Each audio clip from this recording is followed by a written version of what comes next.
дагы аракеттенип, сулуу, катасыз, таза жазууга аракеттенсеңер. Аракеттенебизби?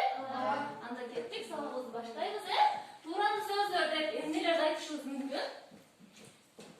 Канаясы? Жандуу жана жансыз заттардан чыккан дабыш же болбосо үндөрдөн чыккан сөздөрдү биз тууралуу сөз деп атабыз. Дагы айтыңыз. Тас, туз, тас, тас деген сөздөрбүз. Мисалы да макул. Дагы кийин кандай болот тууралуу сөздөрдү? Тууралуу сөздөр балдар өзү аты айтып тургандай эле туруу иретинде айтылат экен. Туруу иретинде айтылат экен. Туруу дегенди түшүнөбүзбү?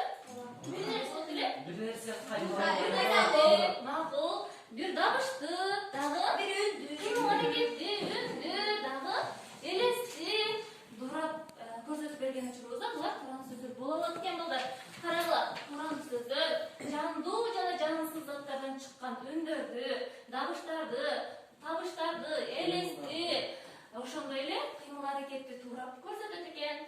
Тууралуу сөздөргө балдар тас, жап, шаңгыр, кобур, собур, шак, шакашак, тип, мал, мөр, шу, жалбыр, телбирек, калдан, зу, аз, тып, кач, шак деген сөздөр кирет экен. Мындан башка дагы көптөгөн сөздөр кирет, Ошондой эле балдар, тууралуу сөздөр маанисине карай экиге бөлүнөт экен.